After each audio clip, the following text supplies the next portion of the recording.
dad that raised me, he wasn't my biological dad, but my dad that raised me, like he would pick up the phone and be like, yeller, every single time.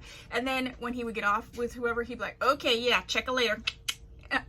Why? I don't know. Anywho, yellow. I'm Tia, and I upload 4 times a week, Tuesday, Thursday, Saturday, and Sunday. I do mostly synthetic wig-related content here. We are multicultural. We are inclusive. So if you haven't subscribed, please do so. If you have, you want to know the doll, babies. Hello, baby. Hello, baby. Hello, baby. I'm like hyping you up. Or am I hyping me up to hype you up? So today I just want to do a quick little wig tips video.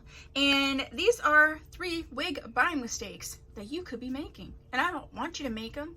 So let's talk about them, okay? If that is something interesting to you, then let's get started. Tip number 1 is size. So not all wigs are made the same.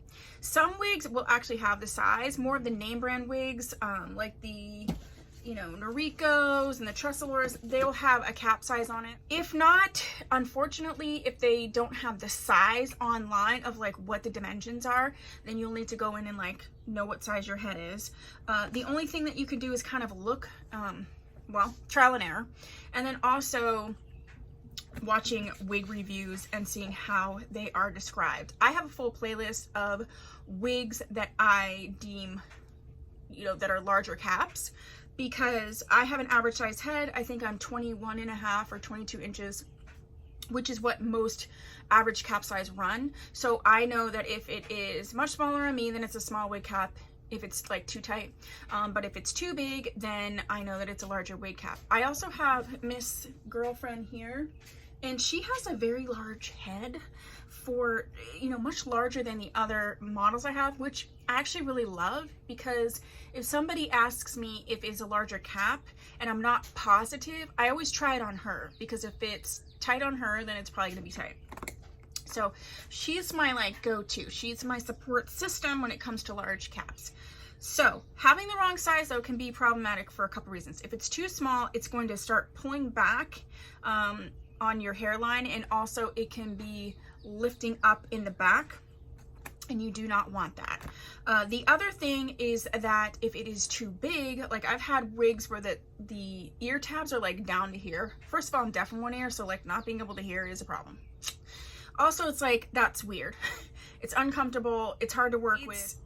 And it's hard, like you can cut the ear tabs off, you can adjust it, you can make a wig tighter if it's too big, but it can be an issue. It could be bulky. You could see like I almost said pickling, but that's not it.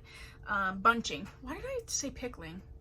You could see bunching, and you don't want to do that. If it's too small, you're going to be worried that it's going to slip off, and then that's the whole thing, because then you're freaked out, okay? So that's tip number 1. Tip number 2 is not watching reviews. I feel like, wig reviewers like myself and others, you have some very large wig reviewers, you have some smaller ones, you have a plethora of wig reviewers at this point to be looking at to learn what you can't learn online. The stock cards can be crazy. Okay, sometimes those models, gorgeous as they are, you can tell they just plopped that wig on and was like, shoot it, we got 10 to do today. They didn't even bother like making sure it wasn't, sometimes it's down here, sometimes it's back here. There's so many times I got a wig and took it out of the package, got her together, and she does not look like the stock card. Sometimes for the better, but sometimes not. I feel like watching wig reviews and looking at the same wig by different people, understanding your height versus theirs, your face shape, those types of things are so, so, so important. And the third little tip is not to comparison shop. And when we're buying wigs, like there's so many sites. I have a lot of videos. You can look in my wig tips playlist.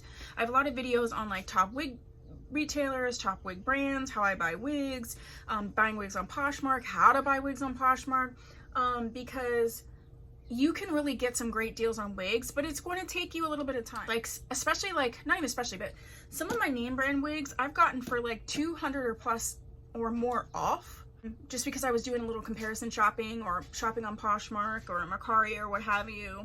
And also getting to know sites and when they do sales. And a lot of times like Ebony Line and Shop Hair Wigs are the same company, but they will not often have the same sale going on.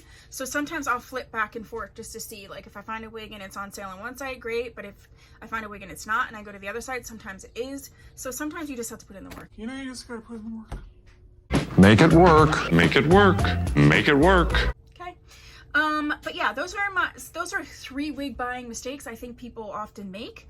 And let's just share, what are what are some wig buying mistakes that you've either made or you know people make or you would like to share with other people not to make? And let's have this be a conversation down in the comments. What the heck is wrong with me?